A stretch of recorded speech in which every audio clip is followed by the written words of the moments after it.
Que la paix et la grâce de notre Seigneur Jésus-Christ soient avec chacun ce matin. Nous sommes heureux d'être avec vous, surtout ce matin. Nous sommes heureux d'être avec vous. À ce micro, je suis le pasteur Yves Pout et je rappelle comme ça, je vous donne le texte de ce jour. Nous allons méditer aujourd'hui dans Matthieu chapitre 22 du verset 34 au verset 40. Matthieu chapitre 22 du verset 34 au verset 40. Sa gloire, tu es venu, tu t'es offert à l'amour plus noir, crucifié, tu as remporté sur l'ennemi la victoire. Reçois l'adoration, reçois l'admiration et l'amour de mon cœur, Seigneur. Toi, l'agneau ressuscité, tu as souffert, tu t'es livré, flagellé, outragé. Tes mains, tes pieds, tu as laissé par les clous transpercés, humilié, abandonné, toi qui n'as su qu'aimer.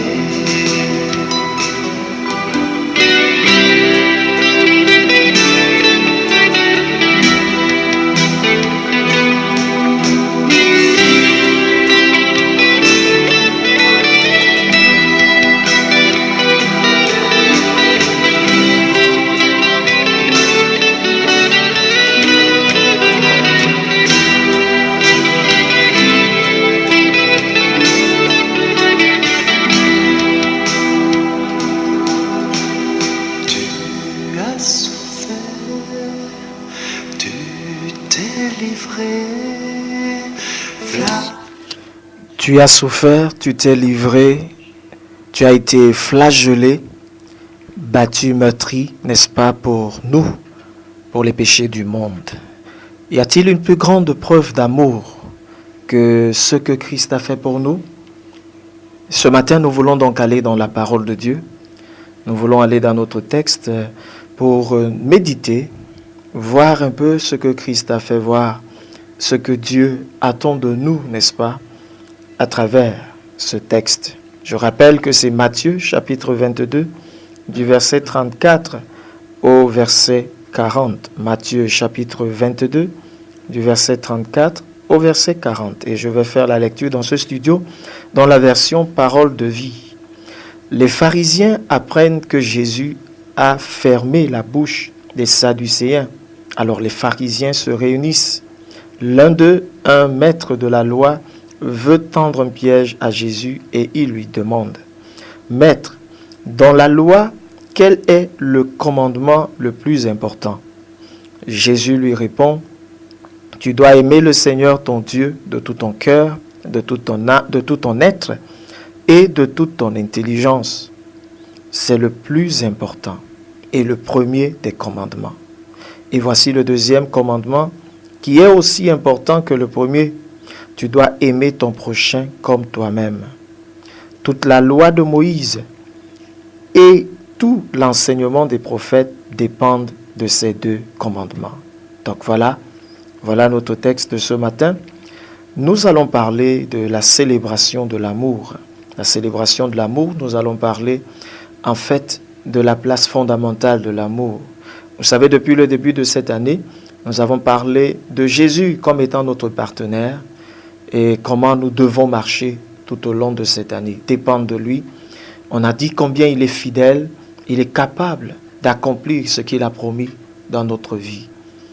Et voilà, progressivement, nous cheminons comme ça pour davantage, n'est-ce pas, parler de sa grandeur, parler, n'est-ce pas, de ce qu'il est, parler de ce qu'il peut faire. Hier encore, nous parlons de sa capacité, n'est-ce pas, à exaucer nos prières. On parlait de contraindre Dieu à agir. Agir. Et voilà, aujourd'hui, nous parlons de l'amour. Vous savez, l'amour est la base.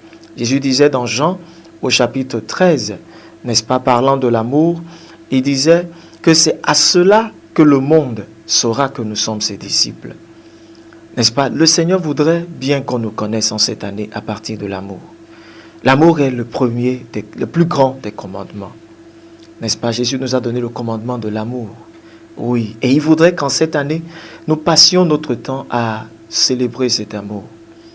Bien-aimé, est-ce que tu sais que la foi, comme la Bible le dit dans Galates chapitre 5, n'est-ce pas, que la foi est agissante par la charité.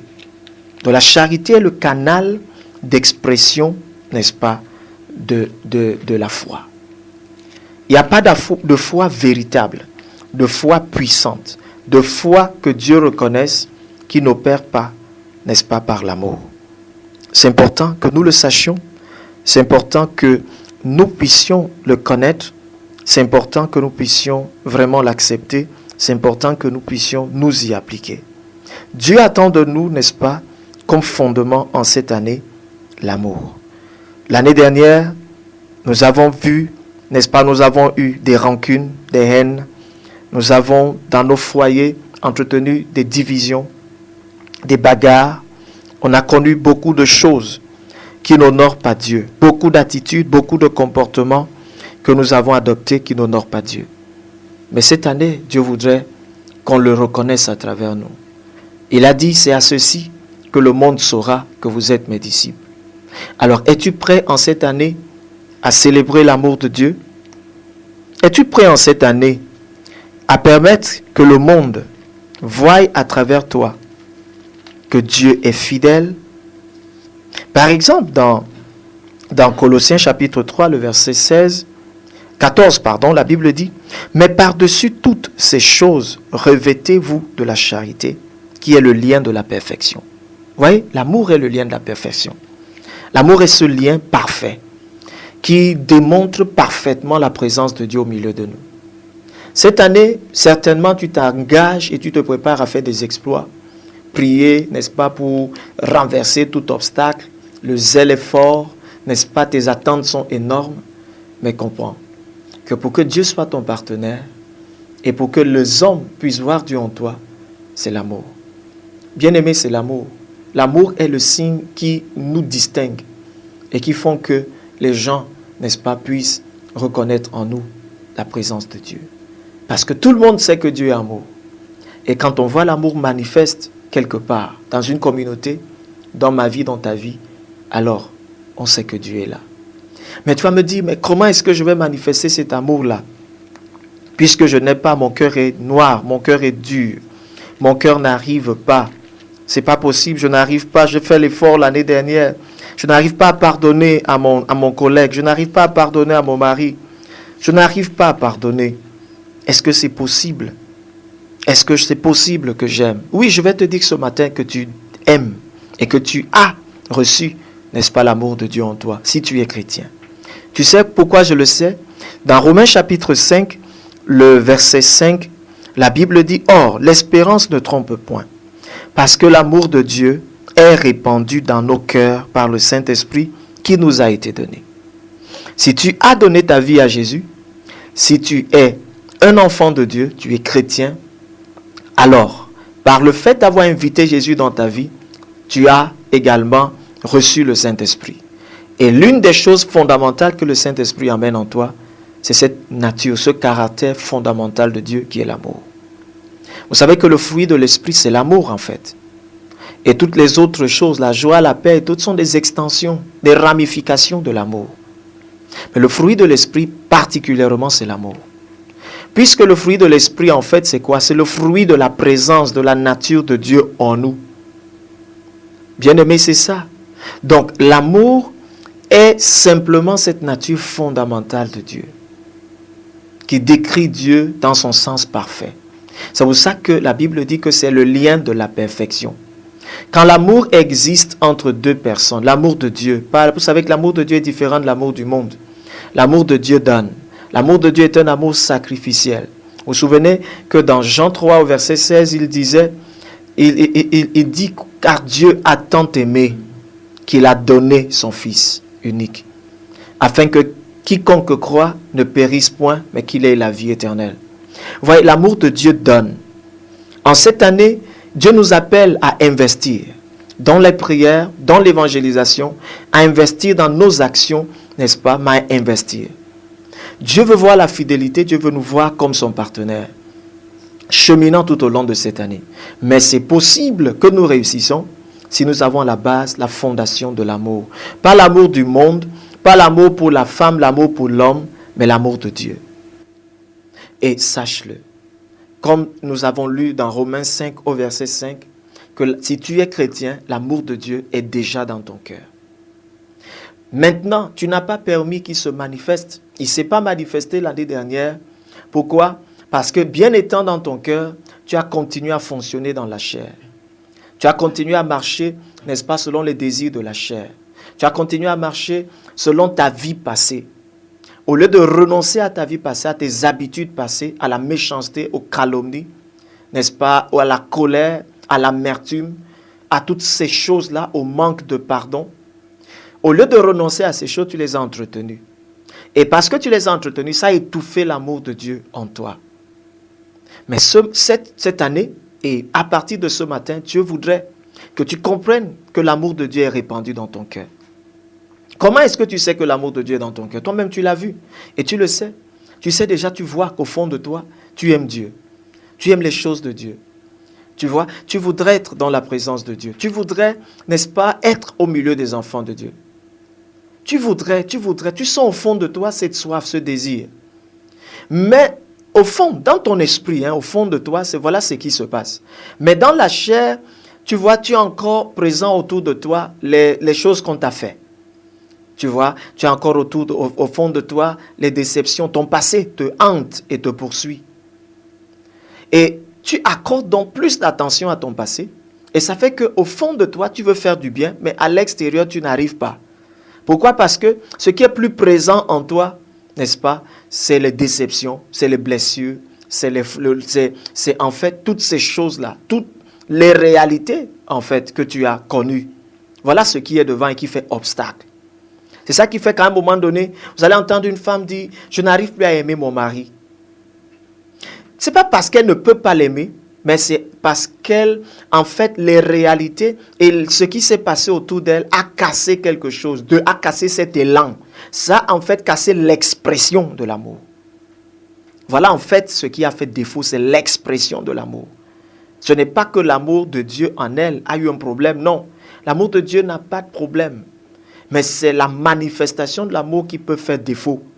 Selon qu'on est froissé, selon qu'on accepte, n'est-ce pas, d'être contrôlé, n'est-ce pas, ou dominé par ce qui est négatif, par les attitudes, les comportements, les faits, les déceptions, les abus des autres.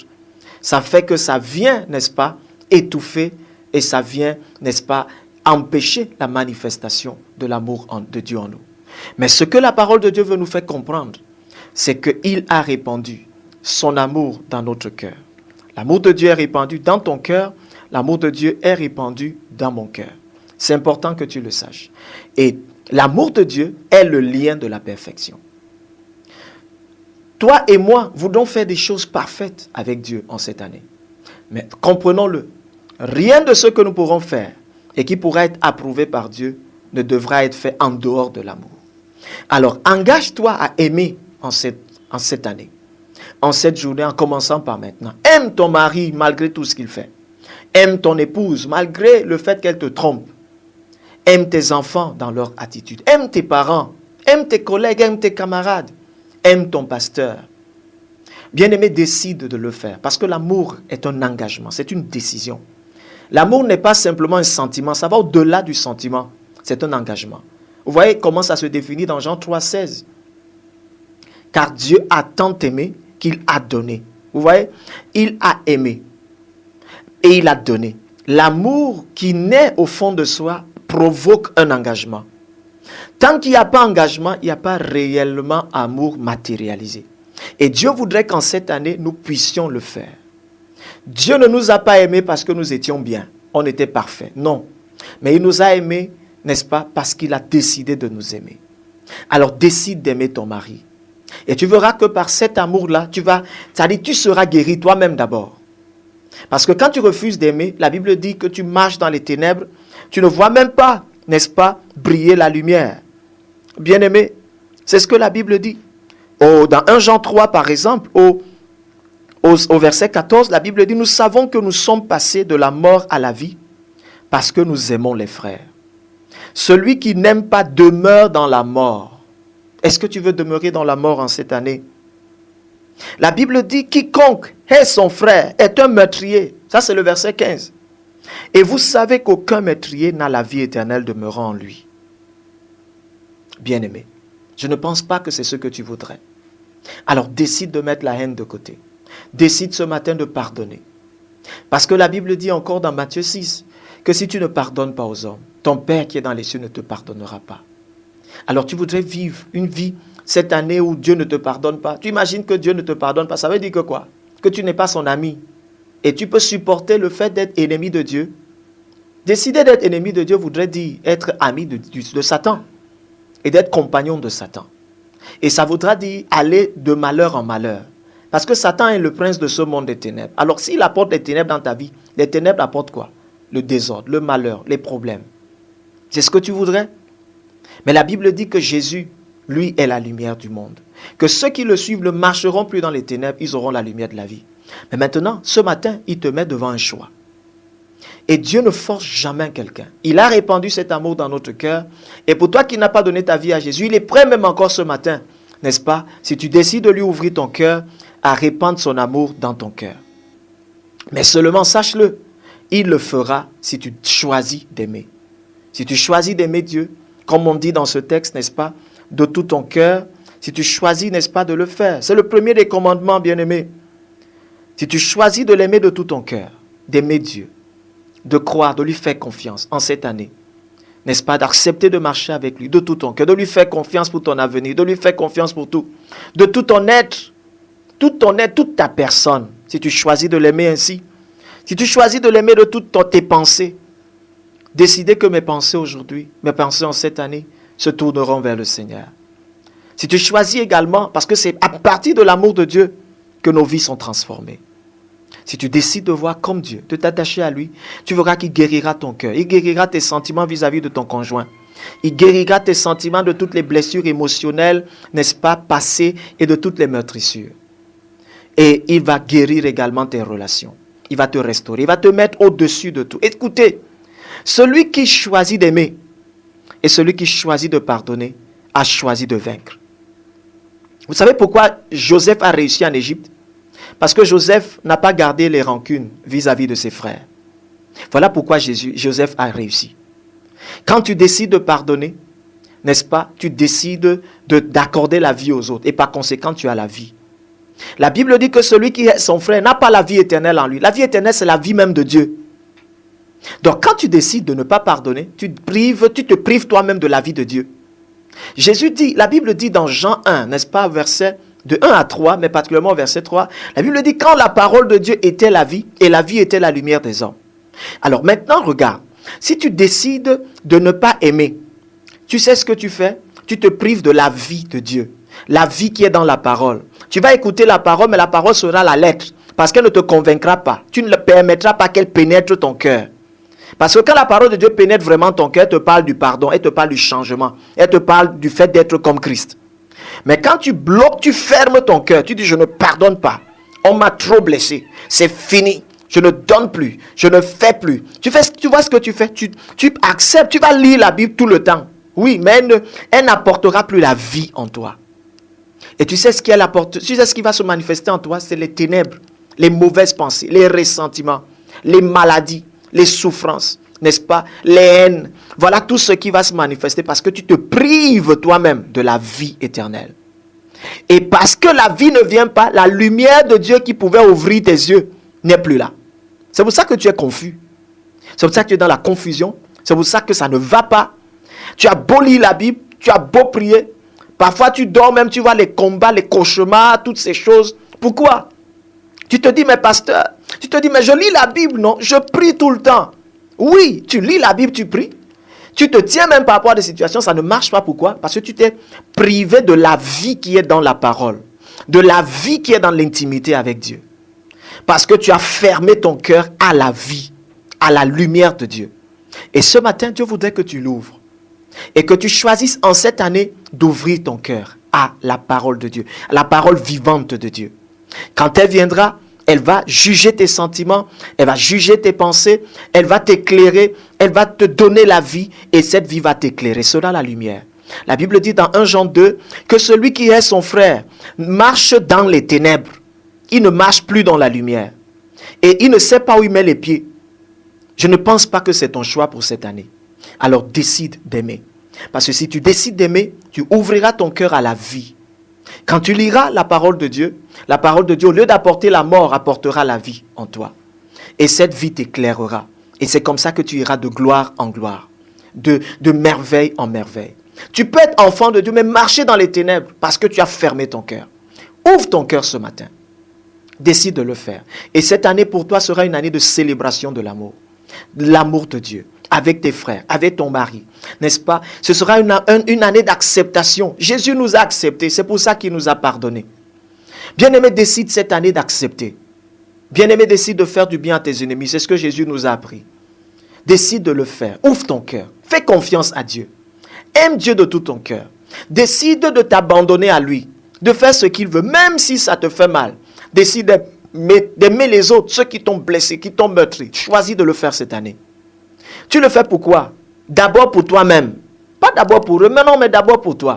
Parce que comme j'ai expliqué tout à l'heure, quand tu te fermes, quand tu ne veux pas pardonner, quand tu ne veux pas faire ce que Dieu te dit de faire, tu liras toujours la même Bible. Mais la même Bible n'apportera plus la vie en toi. Parce que toi-même, en refusant, n'est-ce pas, de manifester la vie, tu auras fermé la porte à la vie en toi. La lumière de Dieu ne t'éclairera plus. Tu recevras des révélations, mais qui ne sont pas de Dieu. Et tu verras que quoi? Ces révélations apportent quoi? La manifestation de la chair. Les colères, les jalousies, les envies. Voilà tout ça. Pourtant, tu lis la Bible. Mais le problème, c'est que quand tu fermes ton cœur, n'est-ce pas? Tu fermes ton cœur à la vie, parce que sachez que dans la parole, il y a deux éléments. La parole peut apporter la vie et peut apporter la mort. Les deux choses sont deux possibilités que la parole de Dieu apporte. Beaucoup de gens ont des grosses connaissances bibliques, mais quand on regarde à leur vie, c'est totalement le noir, les ténèbres. Ils sont dans les jalousies, les rancunes. On se demande s'ils ont jamais cru. Pourquoi? Parce que bien qu'ils lisent, bien qu'ils aient confessé Christ, ils ont choisi de fermer leur cœur à la manifestation de Dieu. C'est important. Alors ce matin, Dieu veut que tu ouvres ton cœur. Tu l'ouvres d'abord pour toi-même. En l'ouvrant, tu verras, l'amour de Dieu va te guérir. L'amour de Dieu va guérir tes relations avec les autres. Et tu te rendras même compte que quand tu vas ouvrir ton cœur, tu vas te réaliser que parfois, tu t'es trompé sur beaucoup de choses. Parce que parfois, on se trompe sur beaucoup. Beaucoup de personnes ont eu des préjugés. Et beaucoup de préjugés nous ont amenés dans les soupçons et dans beaucoup de mauvais ressentiments et qui ont détruit nos vies. Bien-aimé, choisis de sortir de ce trou à partir de ce matin. Et décide d'ouvrir ton cœur. En faisant confiance à Dieu. D'abord, ce n'est pas aux hommes, non, c'est à Dieu. Parce que Dieu lui-même, c'est lui qui guérira ton cœur. C'est lui qui transformera ta vie. Et c'est lui, n'est-ce pas, qui soutiendra dans ta vie des relations saines, des relations agréables, des relations qui honorent Dieu. Bien-aimé, fais confiance à Dieu. Et tu verras que Dieu, n'est-ce pas, va enlever cette écaille, va manifester cet amour, et tu verras que tu iras de gloire en gloire. Tu sais pourquoi tu dois le faire également? Parce que la Bible nous dit que Dieu est amour. Dans 1 Jean 4, verset 8, il dit: celui qui n'aime pas n'a pas connu Dieu. Car Dieu est amour. Tu vois, Dieu est amour. L'amour de Dieu a été manifesté envers nous en ce que Dieu a envoyé son Fils unique dans le monde afin que nous vivions par lui. Voilà l'amour de Dieu. Bien-aimé. Bien-aimé, si Dieu nous a aimés, nous devons aussi nous aimer les uns les autres. Ça, c'est le verset 11 de 1 Jean 4. Personne n'a jamais vu Dieu. Si nous nous aimons les uns les autres, Dieu demeure en nous et son amour est parfait en nous. Nous connaissons que nous demeurons en lui et qu'il demeure en nous en ce qu'il nous a donné son esprit.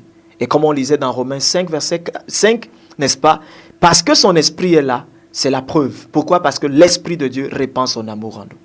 Alors, dès maintenant, vous pouvez appeler, envoyer des SMS, n'est-ce pas, partager avec nous ce que vous retenez dans ce texte. Je rappelle que nous sommes comme ça dans Matthieu, n'est-ce pas, chapitre 22, du verset 34 au verset 40. Nous parlons de la célébration de l'amour.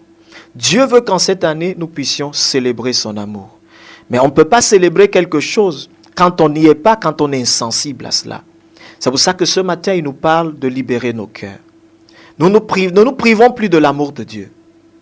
Nous ne nous privons plus de l'amour de Dieu. Vous savez, comme il est dit dans Galates 5, à partir du verset 19 à 21 et le verset 22, on parle des fruits de la chair, la manifestation des œuvres de la chair, et on parle du fruit de l'esprit. Ces deux-là se manifestent dans la vie des chrétiens.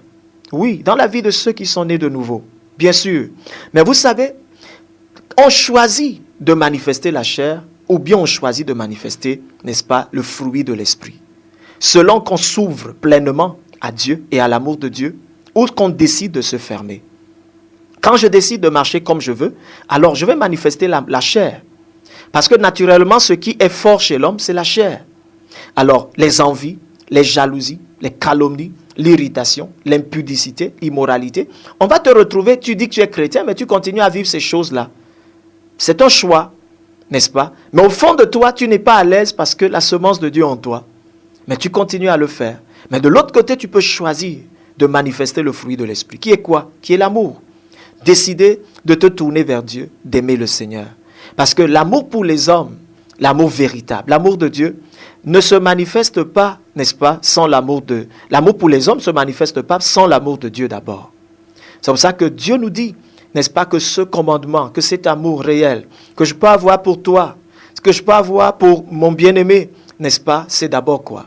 Cet amour réel part du fait que j'aime Dieu de tout mon cœur. Aimer Dieu de tout mon cœur veut dire quoi? Ça veut dire que mon cœur s'attache à lui. Ça dit mes sentiments, mes émotions, mes pensées, tout ce qui est profond en moi, n'est-ce pas, cherche Dieu tous les jours. Bien-aimé, voilà comment. Vous savez comment ça se passe entre deux personnes qui s'aiment, deux fiancés. L'un quand il dort, parfois même il arrive à rêver à l'autre.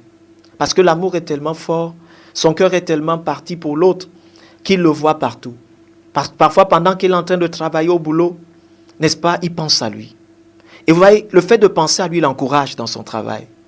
C'est un peu réel hein, dans un foyer. Quand dans un foyer, l'amour est fort. Bien aimé, tu ne peux pas te priver de penser à l'autre.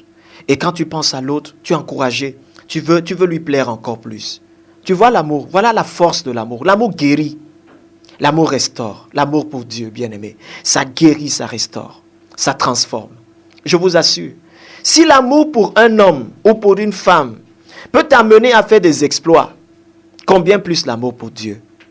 Bien-aimé, en cette année, voilà ce que tu dois célébrer. Voilà ce que tu dois décider de faire. Bien-aimé, c'est une grande décision, c'est un engagement. L'amour n'est pas simplement les coups de foudre, c'est plus que le coup de foudre. C'est un engagement. J'ai compris, n'est-ce pas, que c'est ma raison d'être, que c'est ce lien de perfection, c'est ma force, c'est ma vie. Puisque Dieu est amour, alors je dois manifester Dieu en cette année. Et quelle est la manifestation là? C'est l'amour, simplement. Vous voyez, quand un couple s'aime, bien-aimé, l'épouse, pendant qu'elle est au boulot, elle est en train de traiter des dossiers. Pendant qu'elle fait une chose, elle pense à son mari, elle se dit, ah, voici ce que mon mari aime faire. Et de la pensée, voilà, son cœur est content dans la joie et elle est encouragée à travailler davantage. Bien-aimé, c'est comme ça. Parfois, vous allez voir, c'est pour ça que d'autres mettent la photo de leur bien-aimé sur leur bureau. De temps en temps, ils jettent un coup d'œil. Quand ils jettent un coup d'œil, ils sont fortifiés, encouragés. Ça fait que même quand l'homme là passe à côté, ça dit que le coureur de jupons, quand il passe à côté là, n'est-ce pas, pour essayer de lui faire la cour, quand elle regarde à la photo de son bien-aimé, l'image de son bien-aimé, elle regarde à cet homme, Et toi seulement, il dit que celui-là, il n'atteint même pas la cheville. Vous voyez, donc il l'a encouragé. Pourquoi? Parce que le cœur aime. Bien-aimé, voilà. Que notre cœur se tourne vers Jésus en cette année. Que nous mettions sa parole devant nos yeux. Que nous mettions, bien-aimé, qu'il soit devant nous. Que sa parole soit ce miroir devant nous. Que nous la lisions. Que nous nous plaisions en lui, en ses voies. Bien-aimé. Et c'est comme ça qu'on sera fort. Fort, bien-aimé, fort. Que nous l'aimions de tout notre être. Vous voyez, quand une femme aime son mari ou quand un homme aime sa femme, avant de rentrer à la maison, il va penser à un cadeau. Il va penser à ceci et cela. Il pense à réjouir son cœur, à lui faire du bien. Voilà ce qui le motive.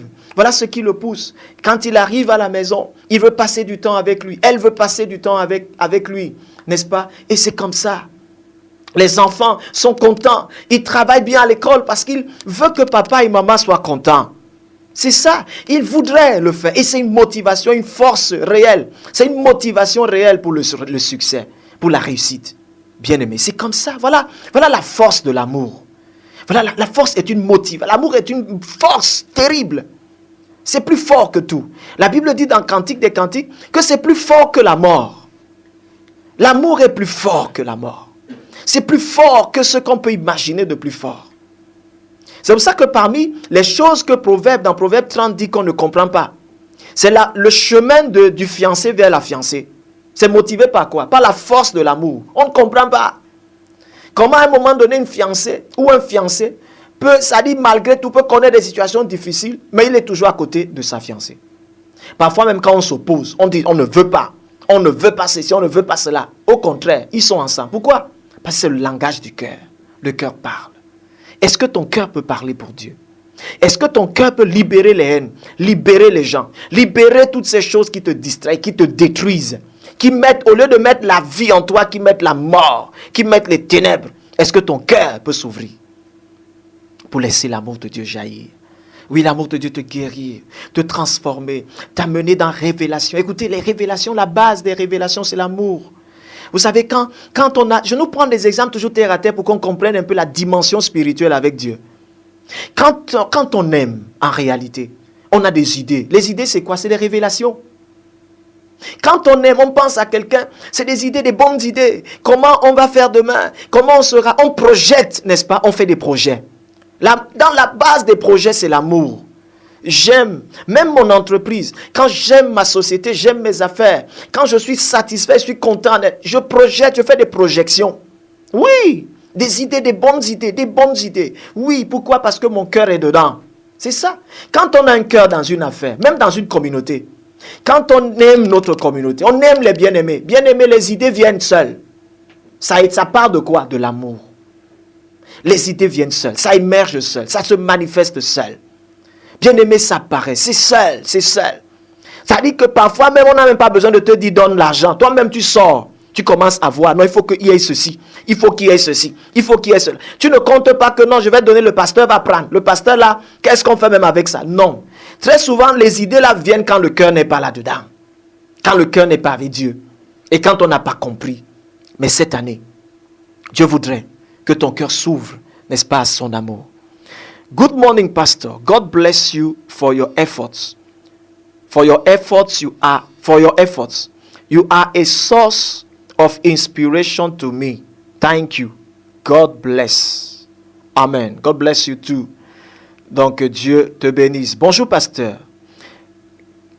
Que Dieu vous bénisse. Je veux être guéri intérieurement, être discipliné dans le Seigneur. Je n'arrive pas. Marie, ce matin, la parole de Dieu te guérit. Reçois simplement cette guérison par la parole. Tu sais comment je le sais? Dans Jean 15 au verset 3, la Bible dit, Jésus disait à ses disciples, vous êtes purs par la parole que je vous ai annoncée. La parole de Dieu est capable de te purifier.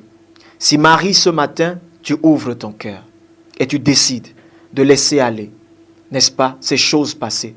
Paul disait, je considère, n'est-ce pas, le passé, les choses passées comme de la boue, n'est-ce pas, comparé à Christ.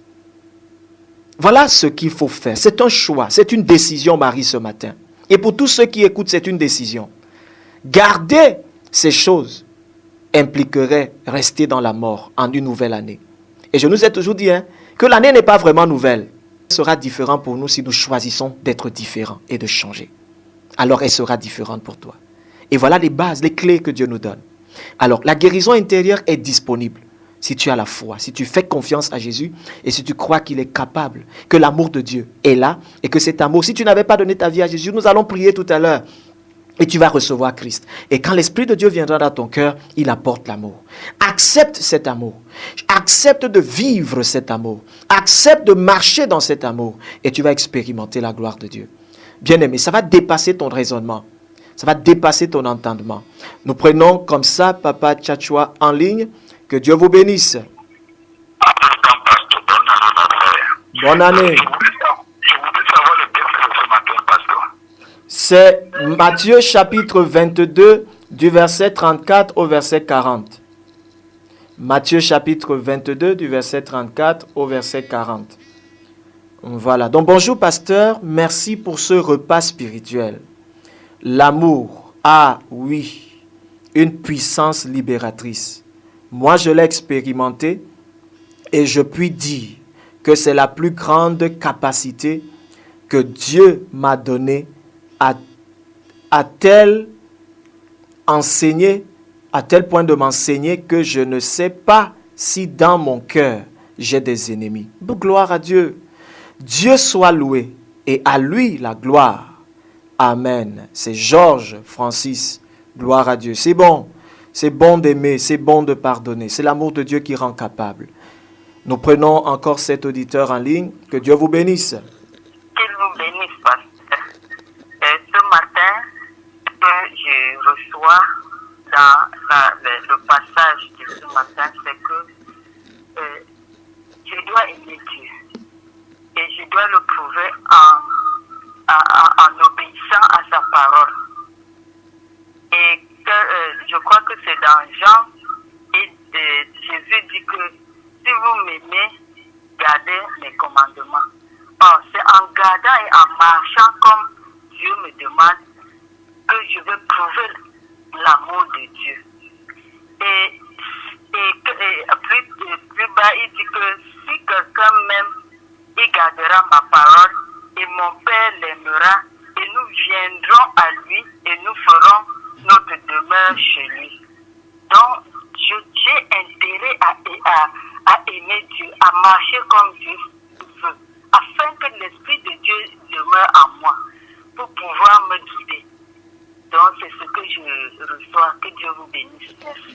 Que Dieu vous bénisse également. Voilà, donc ce texte, c'est Jean chapitre 14, le verset 15. Si vous m'aimez, gardez mes commandements. Tu vois, voilà. Tu aimes Dieu. Comment est-ce qu'on saura? Comment Dieu saura que tu l'aimes? Les gens vont dire non, j'aime Dieu dans mon cœur. Non, si tu aimes Dieu, ce sera visible.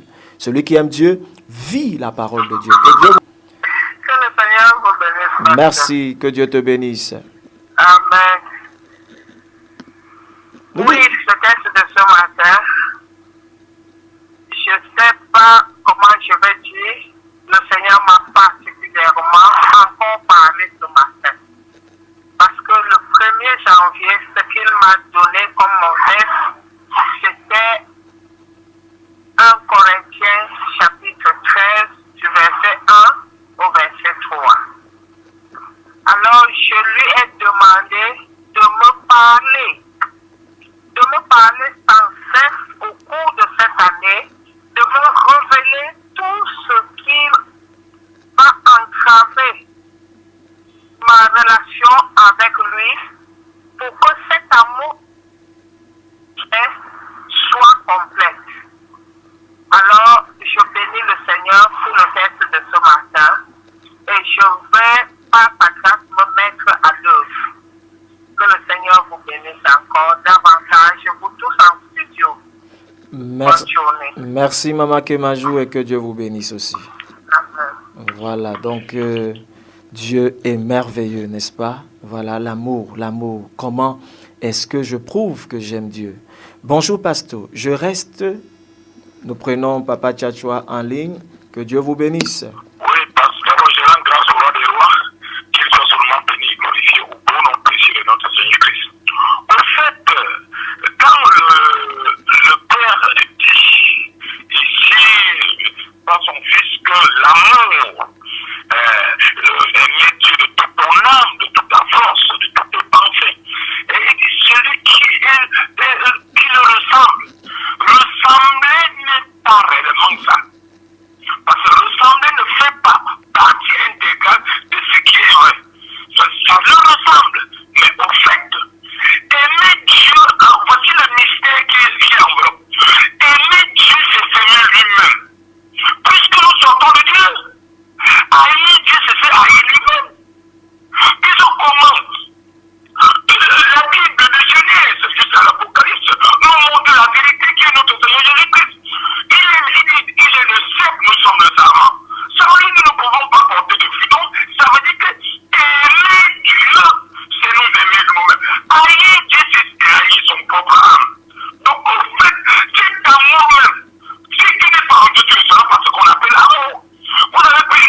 Merci également. Merci à vous. Voilà. Bonjour, pasteur. Je reste ou je reste dans les commandements de Dieu. Ça, j'ose croire que c'est comme ça. J'aime mes parents, mais ils ne m'aiment pas à cause d'un mariage qu'ils n'ont pas accordé qu'ils n'ont pas accepté, je crois, depuis 7 ans. Que dois-je faire? C'est ça, aidez-moi, pasteur. Que Dieu vous bénisse. Jackie de Bonamoussa dit. Donc, Jackie, ce que nous pouvons te dire ce matin déjà, c'est que tu dois aimer l'amour de Dieu. L'amour dont Dieu attend de nous n'est pas un amour qui est conditionné. La Bible dit que Dieu prouve dans Romains chapitre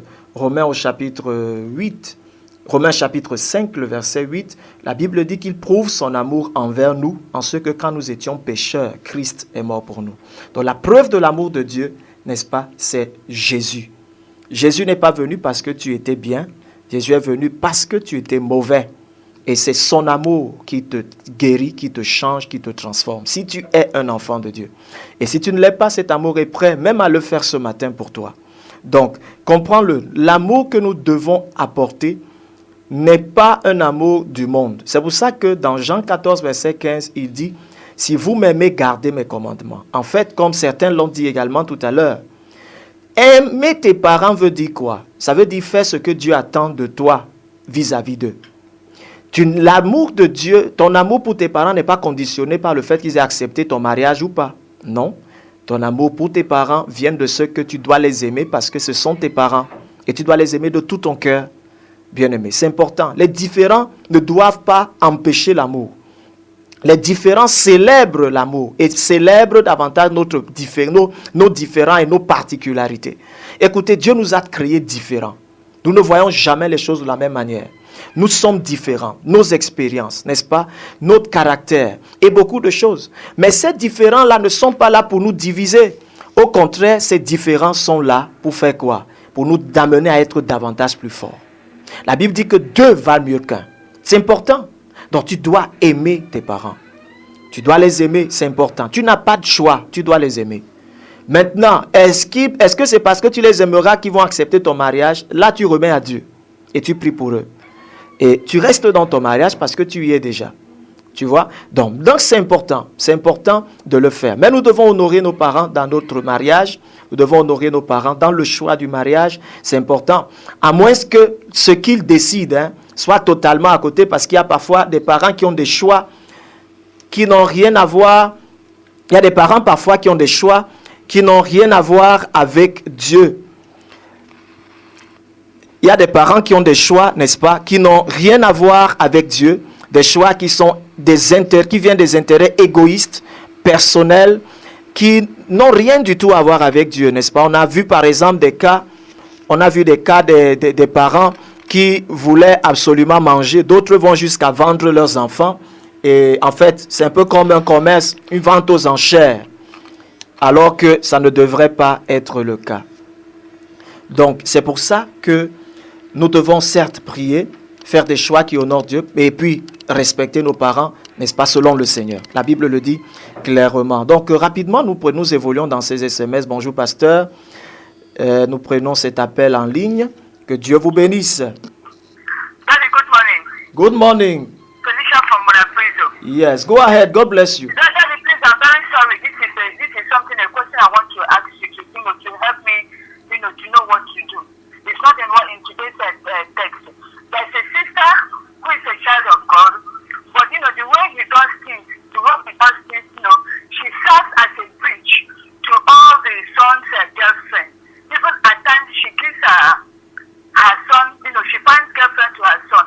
And when you are trying to tell her, she will tell you that she's spiritually high, more than you people. And the way she treats men, she goes about it. Now when you are trying to bring her to the light, she said that no, those are she said some des amis, they peut causer avec eux. And these are some unbelievers, some of them are Muslims. So in what attitude, in how can I approach her? Please, may I get you well? I want to know whether the issue is about her relationship with unbelievers. Is that so? Her relationship with unbelievers,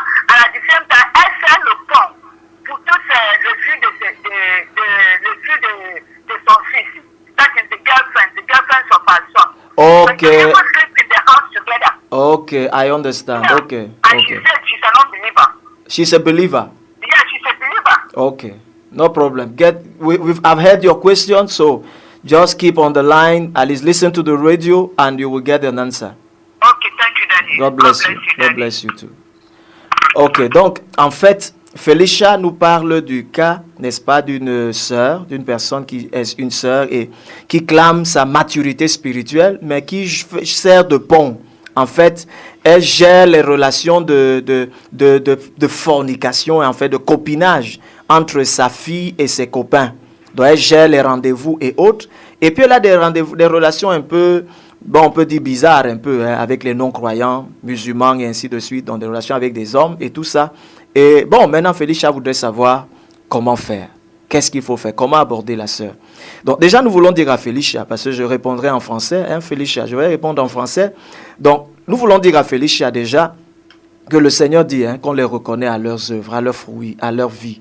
Quand une personne se comporte de cette manière, l'essentiel, ce n'est pas de clamer être spirituel. Non.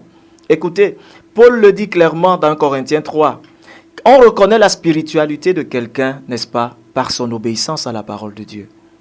C'est simple. Quelqu'un est spirituel quand il se sanctifie, quand il vit une vie à part pour Dieu. On le reconnaît, c'est clair, c'est évident.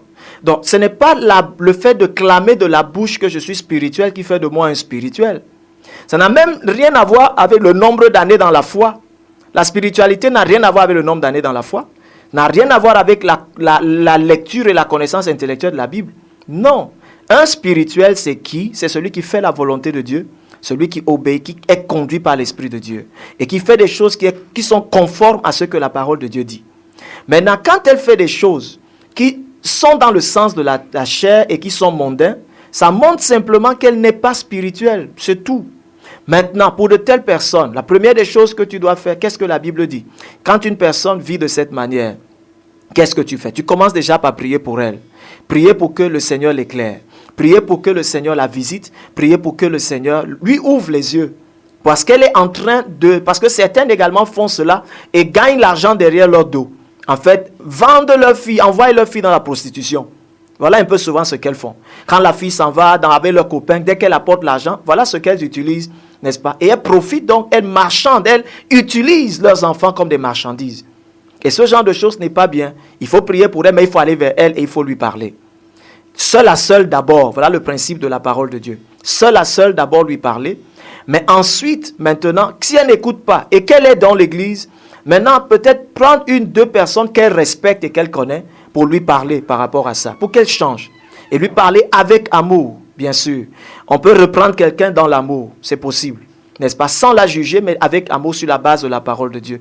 Pour l'interpeller afin qu'elle comprenne. Surtout lui faire voir le danger dans lequel elle met sa fille. Et le danger dans lequel elle met sa propre vie.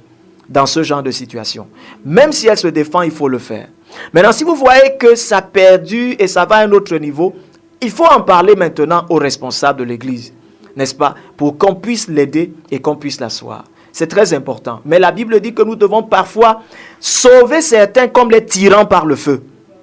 C'est important. Mais la plus grande des armes, Felicia, que tu vas utiliser, c'est déjà la prière. Parce que la prière va préparer ton cœur. Sinon, tu vas agir avec colère. Et avec colère, tu détruiras beaucoup plus que tu bâtiras. Bonjour, pasteur. Je voudrais savoir si la différence entre l'amour pour le sexe opposé qu'on veut épouser et l'amour de Dieu pour le prochain. Aussi, est-ce que le coup de foudre existe? C'est-à-dire, est-ce qu'on peut aimer le sexe opposé sans le connaître? Bien sûr, Cédric, tu peux aimer, n'est-ce pas, le sexe opposé sans le connaître. J'ose croire que connaître, ça veut dire quoi? Avoir une intimité sexuelle. Bien sûr. Puisque l'amour l'origine de l'amour, ce n'est pas le sexe. Pas du tout. L'amour est simplement consolidé par l'intimité sexuelle. Mais l'amour ne part pas du sexe. Au contraire, aujourd'hui, les foyers sont brisés parce qu'on a défini l'amour par le sexe. Et imaginez, dès que tu connais ça, pourquoi est-ce que les gars, même dehors, même dans les foyers, quand tu allais avec une femme ou avec un homme, à un moment donné, tu n'as plus plaisir en ça parce que ça devient un exercice, ça devient une habitude, ça perd de goût. L'amour, c'est dans le cœur. Et qui peut mettre l'amour dans le cœur? C'est Dieu. Donc l'amour vient de Dieu. Quand le cœur est gagné par l'amour de Dieu, alors maintenant le reste vient. Les relations saines sont là. Une intimité dans un foyer, parce que les relations sexuelles, Dieu l'autorise dans le foyer, non en dehors du foyer. Alors ça fera que même dans l'amour, dans l'intimité sexuelle, dans le foyer, viendra solidifier, n'est-ce pas, ce qui se passe autour. C'est important. Et bien aimé, l'amour pour le mariage n'est pas le sexe. Le sexe est la dernière des choses. La première des choses, c'est déjà d'aimer Dieu, de tout ton cœur, de tout ton être, de toutes tes pensées. Quand tu aimes Dieu, il te transforme. Vous comprenez? C'est important parce que l'amour de Dieu nous transforme. L'amour de Dieu nous guérit. L'amour de Dieu nous bâtit. L'amour de Dieu nous amène à être comme Dieu. Tu vois? Par contre, l'amour pour le sexe n'est qu'égoïste et n'est qu'une passion qui est totalement charnelle. Vous comprenez un peu? C'est ça. Ça n'a rien à voir avec Dieu. Ça vient simplement soutenir une relation. La Bible dit que celui qui va avec une prostituée a un seul corps avec elle. Donc, l'amour sexuel fait des partenaires un seul corps. N'est-ce pas? C'est tout. Ça apporte un seul corps dans le corps. Mais ce n'est pas un seul cœur, absolument. Parce que pour être un seul cœur, il faut que Dieu règne dans nos cœurs. Il faut que l'amour de Dieu règne dans nos cœurs. On peut être un seul corps, mais ne pas être un seul cœur. C'est pour ça qu'on voit des personnes qui sont devenues des machines sexuelles. Les prostituées qui sont dehors ne donnent pas-elles pas leur corps. Mais est-ce que le cœur est dedans? Non, pour elles, c'est l'argent, c'est tout. Donc, l'amour sexuel, quand on appelle amour sexuel, on parle de rapport sexuel, n'est pas synonyme à l'amour réel. Non, au contraire.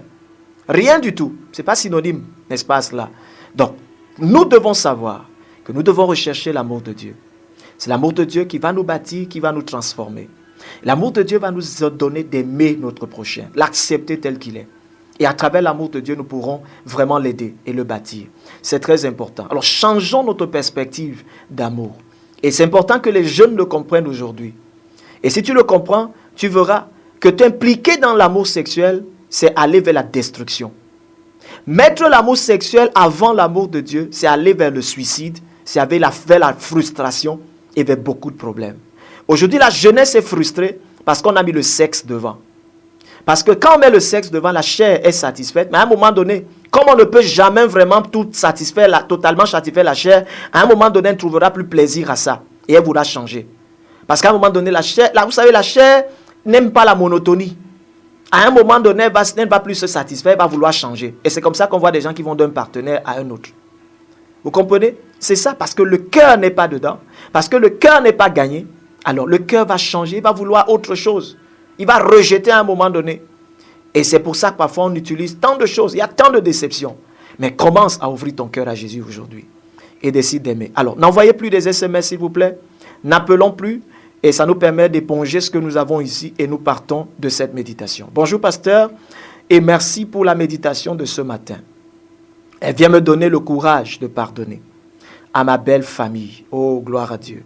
Et d'aller vers eux pour mettre en exécu la puissance de la parole de Dieu. Je veux la connaître et l'expérimenter dans ma vie. Merci et bonne journée, c'est Marie. Gloire à Dieu. Que Dieu te bénisse, Marie. Tu as compris. Tu as compris et cette année commence déjà bien pour toi. Et je crois pour beaucoup d'autres également. Bonjour, pasteur. Quand un voisin connaît toute ta situation et que des yeux, ta vie ne reflète pas vraiment la gloire de Dieu, il n'y a pas d'épanouissement. Peux-tu parler de Jésus sans honte? En fait, Gaston, tu dois pouvoir parler de Jésus à temps et à contre-temps. Vous savez, on ne parle pas de Jésus parce que tout va bien absolument avec nous. Non.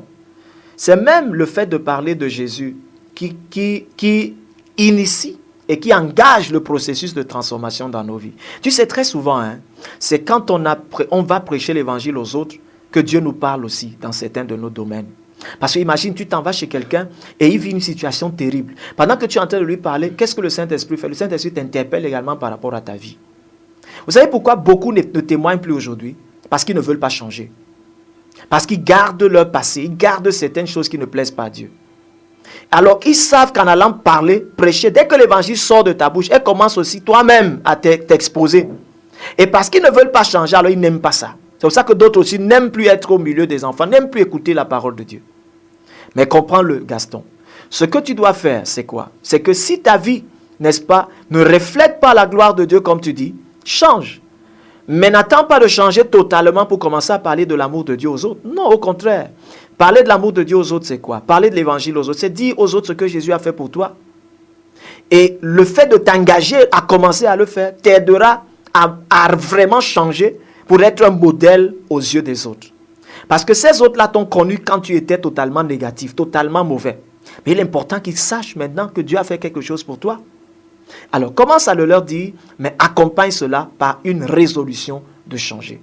Et que Dieu te bénisse. Donc, bonjour pasteur. Et quand on me juge mal, on me rappelle mon passé sans cesse, sujet de moquerie, toutes sortes de calomnies. Ta sœur ne voit pas l'amour que j'ai. Ta sœur ne voit pas l'amour que j'ai pour elle. C'est Annie. Annie, tu n'as pas besoin qu'on voie l'amour que tu as pour elle. Qui doit voir cet amour? C'est Dieu, ce n'est pas les hommes. N'aime pas pour qu'on voie. L'amour, c'est quoi? C'est garder les commandements de Dieu. Voilà en fait ça. Tu comprends? Dieu est amour. Et il dit que, comment est-ce que lui, Dieu saura? Et comment est-ce que les hommes sauront que tu l'aimes? C'est quand tu vas garder ses commandements. Garder les commandements de Dieu, c'est quoi? C'est vivre sa parole, c'est tout. Et quand tu vis sa parole, qu'est-ce que tu attires vers toi? Les persécutions, les moqueries, la honte, le mépris. Voilà les conséquences normales. Donc n'attends pas à ceux qu'on vienne célébrer ton amour, qu'on acclame pour toi. Jésus dit que si on acclame pour toi, n'est-ce pas, tu as déjà reçu ta récompense. Et devant Dieu, n'attends plus rien. Donc ne te préoccupe pas à chercher à ceux qu'on considère ton amour. Oh pasteur, j'aime, mais on ne m'aime pas. On ne respecte pas mon amour, mon ami, mes collègues n'apprécient pas mon amour. Plus j'aime, plus on se moque de moi. On m'abuse de moi. C'est pour ça que j'ai décidé que je n'aime plus. Si tu choisis, c'est que tu n'as même pas compris l'amour en réalité. Parce que l'amour est un engagement. Ce n'est pas ton choix, c'est un commandement. Tu dois le faire. Et tu le fais pour Dieu. Parce qu'en choisissant d'aimer, tu choisis et tu dis à Dieu, Seigneur, je suis ton ambassadeur, je suis ton ambassadrice et je choisis à partir d'aujourd'hui, quelle que soit l'adversité, quelle que soit l'attitude des gens, de te laisser vivre ta vie à travers moi. Est-ce que tu sais que le Seigneur t'a donné le ministère de réconciliation et tu es appelé à réconcilier les hommes avec Dieu? Alors, vas-tu réconcilier les hommes avec Dieu dans la haine, dans l'amertume, dans les rancunes, dans le manque de pardon, dans le fait de rendre le mal pour le mal, dans le fait de dire aux gens toujours leurs 4 vérités? Non. Tu vas choisir, tu vas les réconcilier avec Dieu en décidant de pardonner. Vous vous souvenez de ce que Jésus a dit à la croix? Père, pardonne-leur, car ils ne savent pas ce qu'ils font. Parce que si ceux-là, en réalité, connaissaient l'amour de Dieu, beaucoup même dans nos communautés ne connaissent pas Dieu. Et c'est vrai, c'est pour ça qu'ils vivent et ils font ce qu'ils font. Mais alors, quand tu vois des gens faire ceci contre toi, comprends qu'il y a des domaines qu'ils ne comprennent pas encore. Et toi, continue de persévérer en faisant le bien, en aimant. Et tu verras que l'amour de Dieu va te bâtir, elle va te fortifier, elle va te consoler. Et tu iras de gloire en gloire. Et tu ne sais pas, mon ami, c'est que les gens t'observent, hein, pendant qu'ils te persécutent, ils t'accusent, ils observent ta réaction. Vous savez, ils te tendent des pièges. L'ennemi te tend les pièges à travers les hommes autour de toi. Parfois, ceux que tu aimes le plus, ceux que tu n'imagines même pas qu'ils peuvent te faire ça. Même dans l'église même. Mais toi, tiens ferme. Fais-le pour le Seigneur et non pour les hommes. Et tu verras qu'au bout, hein, ces mêmes personnes-là qui te créent des problèmes vont se rallier à toi. Et ce sont eux qui vont commencer à changer. Et c'est eux qui célébreront après maintenant. Quand Dieu aura achevé ce qu'il veut faire en t'enseignant l'amour, quand cet amour aura pris corps en toi et sera devenu ta nature, alors tu verras que même les autres vont venir chercher la paix, la réconciliation avec toi. Et tu verras ce que Dieu va faire. Même ton conjoint viendra parce qu'il verra, il dira lui-même je n'ai connu aucune femme qui soit comme toi, aucun homme, aucun enfant comme toi. Même quand je te persécutais, même quand je faisais ceci, n'est-ce pas? Je faisais cela exprès pour te blesser, pour faire ceci, cela, mais tu es resté ferme. Je suis content. Et tu vois, et c'est tout ça qui va le gagner et qui va l'amener à comprendre que ton Dieu est bon, que ton Dieu est fidèle. Meilleur vœu, pasteur. Aimer Dieu, c'est pratiquer sa parole. Je souhaite que nous, les auditeurs de méditation matinale, puissions avoir une rencontre pour nous connaître. Ça, c'est Maman Marie. C'est Maman Marie. C'est le souhait de Maman Marie. Maintenant, c'est adressé aux auditeurs. Et je crois que les auditeurs devront donc voir la possibilité de le faire. C'est vrai. Bonjour, pasteur Yves. L'amour est le résumé de la loi et le fondement essentiel de la nouvelle alliance par la grâce. C'est Arnold. Et c'est vrai, Arnold. N'est-ce pas? La Bible dit que toute la loi et les prophètes, n'est-ce pas, se trouvent dans l'amour. Quelqu'un disait, mais la loi là n'existe plus, mais elle est dedans. C'est dans l'amour que la loi trouve sa force. Parce que Christ nous donne, n'est-ce pas, la capacité maintenant de mettre cette loi en pratique. Et il a écrit où? Dans les tables de notre cœur. Donc c'est comme ça. Quand tu aimes, tu accomplis la loi. C'est ce que la parole de Dieu dit. Et c'est important. Tu accomplis même les prophètes. C'est important. Pasteur, tu es une source de bénédiction pour moi. Que papa te comble. Mon désir, c'est d'aimer Dieu davantage. De toutes mes forces, de toutes mes pensées, message incomplet, de toutes mes forces, de toutes mes pensées. Voilà, bonne et heureuse année, Pasto. Que Dieu nous accorde son amour en abondance. Je crois, ça j'ai ajouté ma parole dedans, durant cette année 2013, afin que nous soyons des lettres d'amour du Christ pour toute l'humanité. Gloire à Dieu. Et c'est ça, Hugues Cueté. C'est vrai que nous soyons des lettres d'amour. Oh, gloire à Dieu. Et le Seigneur nous accorde cette grâce. Cette grâce est disponible en cette année.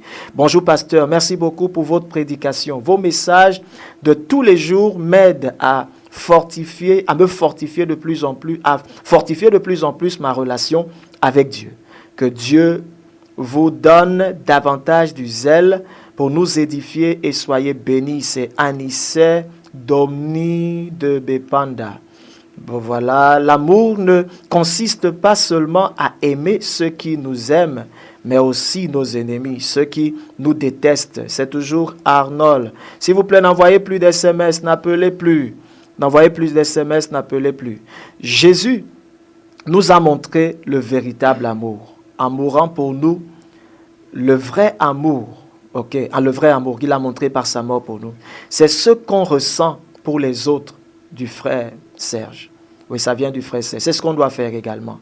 Quand j'aime vraiment Jésus, alors je suis prêt également à mourir pour les autres. Et tu dois être prêt à le faire cette année. N'est-ce pas? Jésus est mort pour ceux qui ne l'aimaient pas, qui le crucifiaient, qui l'ont mis à la croix. Il est mort pour eux. Pasteur, tu as une source de bénédiction. Ok, on a déjà lu ce message. Peut-être c'est le complet maintenant. Pasteur, tu as une source de bénédiction pour moi. Que papa te comble. Mon désir en cette année d'aimer Dieu davantage, de toutes mes forces, de toutes mes pensées et avec tout mon être. Voilà, sois béni. C'est Giraldo. Voilà, c'est Giraldo. Et voilà, donc nous sommes comme ça à la fin, on a fini avec ces messages, on a fini également avec notre méditation. Dieu veut qu'on célèbre son amour en cette année. Alors, as-tu compris cela? Engage-toi. Ne dis plus, Seigneur, donne-moi l'amour pour le faire. Engage-toi à le faire. Et j'aimerais donner l'occasion ce matin à celui-là, qui va à l'église certainement, mais qui lui-même ce matin reconnaît qu'il n'est pas un enfant de Dieu.